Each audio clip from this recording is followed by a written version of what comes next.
year behind us and the one ahead. Welcome back. I suppose it's really quite a good place to start, David Bowie, because I guess Bowie's death has cast something of a long shadow, really, over a lot of this year.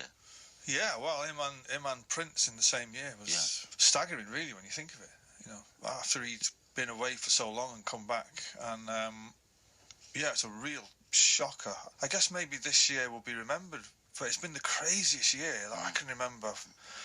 Politics and, you know, people dying and stuff like that, and world events. But David Bowie dying, it's in a way he'll probably never die. You know what I mean? Because his music was such a part of people's lives. Yeah. But this year, him and Prince. I mean, I was about to go on stage when I was sat in the canteen at the Hydro in Glasgow, right, eating beans on toast as the BBC ticker tape come across as pics of Prince. I look at it thinking, what's he up to? You know, like, wow, he's dead. Couldn't believe it. That's a downer before we've started the evening. Yeah, people were calling me saying, you've got to do something. You're kind of going on stage in, I think it's like an hour and a half. Yeah. So we kind of did a bit of a tribute to him, but it was strange, you know, a weird year, like Lemmy as well, and an old friend of mine, Craig Gill from Spiral Carpets. Yeah, of course, yeah. Funny old year for people reaching the end. There you go. Bowie first came into your life where? What was the first Bowie record that made any impact on you? First thing I ever heard of David Bowie was when I was on the dole in Manchester I think I just left school, so it was 1983.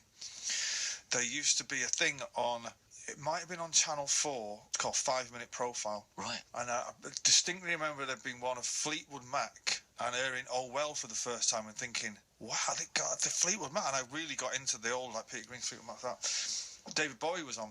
Heroes was the one that struck me. And you've kind of always heard of David Bowie and Top of the Pops and all that, but I remember seeing the video for Heroes. And it's a quick 5-minute trawl through somebody's musical life. The Heroes thing blew me away. And then went and got whatever the best of was at the time, Changes 1 and 2, or whatever it was.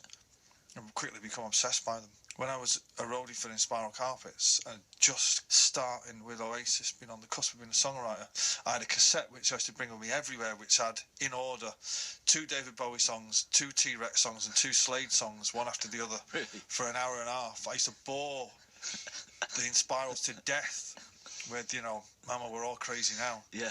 I might be the only person in the world that noticed that it's the actual same arrangement and chords as It's Only Rock and Roll by the Stones, which I always give myself a little musical pat on the back for that. So you were essentially living at the start of the 70s at that point, in your head, in your musical taste. Well, if you listen to the sound of Definitely Maybe, it's kind of... Yeah. It's a bit Slade, you know?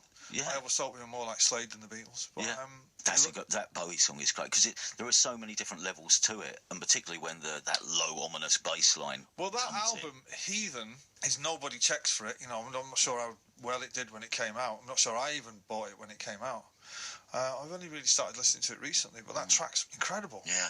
But, you know, I think is the second last record he made, The Next Day, is a masterpiece. I remember when I first got it, and I remember listening to it just lying on the bed with headphones and thinking, can't be this good. I had to listen to it like 3 or 4 times in a row, and I was calling people saying, have you heard this Bowie record? And I said, is it me? Or is it amazing? Yeah. And they were saying, it's pretty good. And there's some of the stuff on there, some of the best stuff he's done, I think. Yeah. But do you think a record like that in this day and age gets the credit it deserves? Because, you know, sometimes not all the audience are going to listen to it in the same way. You listen to it in the same way you would have listened to a Smith's album, start to finish, hold the sleeve, and then start working out the record, you know, and spend time with it. Yeah, but